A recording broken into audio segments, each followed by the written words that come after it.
Dear Diary, the first few days of 2024 have been struggling kasi nga New Year, so parang kailangan mo ding mag-new me.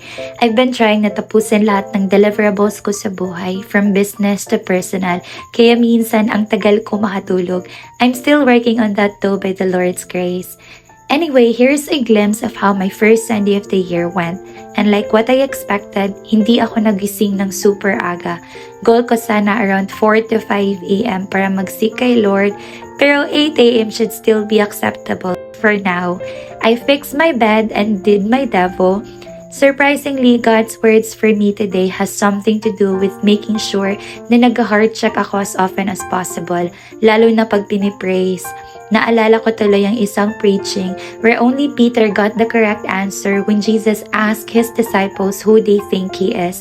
Dahil nga siya lang yung tama, sabi ni Jesus, he is blessed because the Father has revealed the truth to him.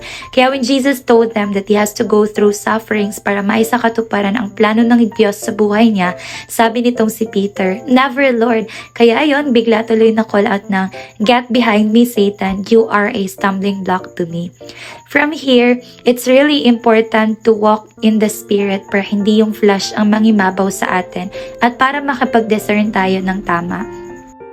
It's already past 9 a.m. and pupunta na kami ng church. I'll just make my preparations and for the go na din kami.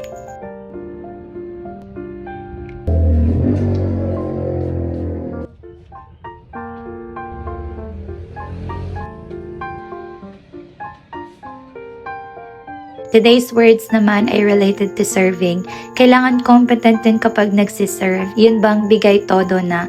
A verse specifically mentioned in Revelation na kapag hindi tayo mainit or malamig, sinusuka tayo ng Lord. Kaya naman, pag hindi bigay todo yung effort natin kay Lord, nakakasuka tayo. Hindi ko naman sinasabi na na-perfect ko na ito, pero I am still a work in progress. I've been fellowshipping here for 2 years na siguro, and I am grateful that He placed me in a worshiping community that feels like a family. May bonus pa. God entrusted me with a youth ministry, and I believe na serving itself is the reward. Getting called and chosen, parang sino ba ako for the King of Kings to pick me among all other competent servants? Kaya naman, whatever I am entrusted with, sinisigurado ko na I give my best by the Lord's grace. Since it's the first Sunday of the month, we had the communion, then shared food with each other. Buti na lang, andyan lola ko. Siya yung nagdadala ng food for us. Palamunin lang talaga ako dito. Kaya pumukha mo sa gilid.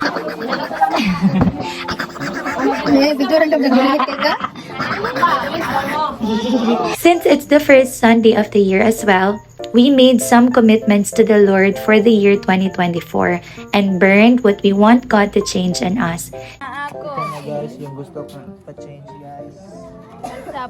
Lord, mauni Lord. Lord, sunugan ni Lord. Sure naman kayo ni. About ni siya sa akong name naman po. Hunger for God. So, Hindi na nakita rito sa video, but the rest of the time, we had a meeting and annual planning. We were supposed to go to our outreach as well, pero dahil past 3 p.m. na kami natapos, we decided to go home na lang. I handle young people kasi doon, and yung mga bahay nila sobrang layo, so I thought baka umuwi na din sila. Finally home, and ako lang ba, yung sobrang ganda sa pakiramdam kapag uwian na galing church. Nag-chill na lang muna ako sandali and I slept after kasi sobrang bigat din ang ulo ko. Gigising pa naman ako mamaya, pero hanggang dito na lang muna tayo. Happy Sunday! Fighting!